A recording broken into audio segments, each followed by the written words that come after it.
Lockdown से पहले गीता के घर का नजारा कुछ ऐसा था कि रोहन ऑफिस जाता था और शिविन स्कूल। जिनके घर से जाने के बाद गीता काम खत्म करके बाकी समय आराम करती थी। लेकिन लॉकडाउन के बाद ऑफिस और स्कूल घर में ही खुल गए और इससे गीता का हाल वो तो आपको देखने में ही मजा आएगा। शिविन, ओ शिविन, महाराज उठने के लिए क्या 21 तोपों की सलामी लेंगे? अरे बिस्तर से बाहर निकल, ऑनलाइन क्लास स्टार्ट होने वाली है। अरे तुम भी हद करती हो, स्पीकर की तरह चिल्लाने की क्या जरूरत है? दिख नहीं रहा मेरी कॉन्फ्रेंस चल रही है। अब कैमरा और स्पीकर ऑन कर रहा हूं, मुझे कोई शोर नहीं चाहिए। इस पर जैसे ही रोहन लैपटॉप का कैमरा और स्पीकर ऑन करता है तभी कुकर की सीटी बजती है। करा लो अब इसे चुप। लॉकडाउन नहीं हुआ, मेरी मौत का फरमान जारी हो गया। दोनों बाप बेटे ने नाक में दम किया हुआ है। ऐसा बोलकर गीता वहां से शिविन के कमरे में पहुंच जाती है, जहां शिविन अभी भी सो रहा होता है। ओ आलसी, अब अगर 5 मिनट में नहीं उठाना तो आज तेरा गेम और यूट्यूब कैंसिल। माँ की बात सुनकर शिविन बिना 1 मिनट गंवाए उठ खड़ा होता है। उठ गया, अभी नहाकर भी आता हूँ। ये नाटक कहीं और, मुंह पर गीला कपड़ा मार और पढ़ने बैठ। शिविन की ऑनलाइन क्लास स्टार्ट हो जाती है, जिस पर गीता उसे वहां बिठाकर रसोई में चली जाती है। थोड़ी देर में उसे कमरे से सुनकर वो कमरे में वापस आती है। हाय राम, तुझे क्लास अटेंड करने के लिए बोला था, कैमरा ऑफ करके बिस्तर पर नाचने के लिए नहीं बोला था। मम्मी मुझे कुछ समझ नहीं आ रहा, आप बाद में पढ़ा देना ना, वैसे भी अटेंडेंस तो लगी गई है। हाँ बेटा, जरूर बन जा, तू अभी से हम सबका बाप बन जा।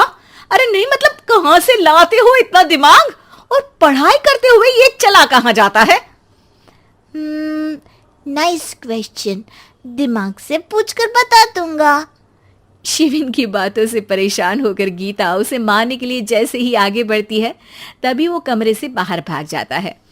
अब शिविन आगे आगे और गीता हाथ में चप्पल पकड़े उसके पीछे पीछे पूरे घर में दोनों घूम रहे होते हैं। इसी बीच वो रोहन के पास पहुंच जाता है और शिविन को मारने वाली चप्पल रोहन के लैपटॉप पर जाकर गिरती है।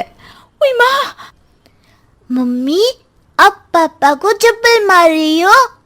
वो आज तक के रिपोर्टर, चुपचाप जाकर क्लास अटेंड कर ले, नहीं तो अगली तेरे पीछे लगेगी। इस पर शिविन वहां से चला जाता है, जिसके बाद रोहन गीता से कहता है, इस सर्कस के लिए कुछ बोलना चाहोगी? अरे क्या करूं, जब से तुम दोनों घर में रहने लगे हो घर अपने आप ही सर्कस बन गया है और मैं तुम्हारी नौकर। कभी बेटी को संभालो तो कभी बाप के नखरे उठाओ। इन्हीं सब उथल पुथल में दिन बीतते रहते। अंदर कुछ नया सियप्पा खड़ा मिलता है, जो ज्यादातर शिविन और रोहन की ऑनलाइन स्कूल और ऑफिस से रिलेटेड ही होता है। एक सुबह, शिविन चल उठ, आज की क्लास जल्दी है। कैमरा ऑफ करके आप अटेंड कर लो। अरे ऐसे छित्तर पड़ेंगे, दादी नानी सब एक साथ याद आ जाएंगी। गीता की लाख मशक्कतों के बाद क्लास तो खत्म हो जाती है, लेकिन उसके बाद शिविन फोन इस्तेमाल करते हुए इंस्टाग्राम रील बनाने लगता है। रसोड़े में कौन था? तुम थी, मैं थी, कौन था? हाँ, मैं गरीब हूँ। अरे ओ गरीब के बेटे, आजा, मैं बनाती हूँ तुझे गरीब। मैं बताती हूँ रसोड़े में कौन था। पढ़ाई करने बोलो तो इनकी माँ मर जाती है, और ये पागलपंतियां जितनी मर्जी करा लो। गीता शिविन को डांट रही होती है, तभी रोहन बीच में बोल पड़ता है। अरे बच्चा ही तो है, इतना गुस्सा क्यों कर रही हो? बेटे का साथ देने की इसी एक कोशिश में अब शिविन के साथ साथ रोहन भी गीता के गुस्से की सूली पर चढ़ जाता है।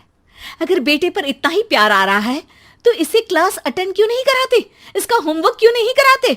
उस समय तो बहुत जल्दी मीटिंग आ जाती है, वो काम मैं करूं और यहां इस बेफिजुली की चीज में तरफदारी करके बन जाओ महान।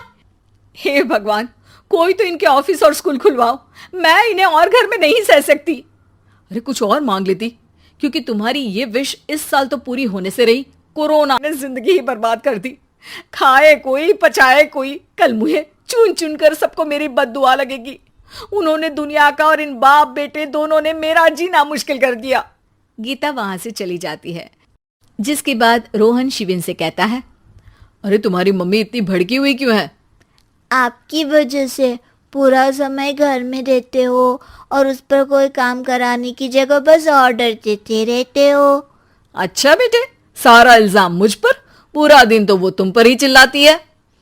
हाँ, मतलब दोनों का 50-50 है, कुछ करना पड़ेगा।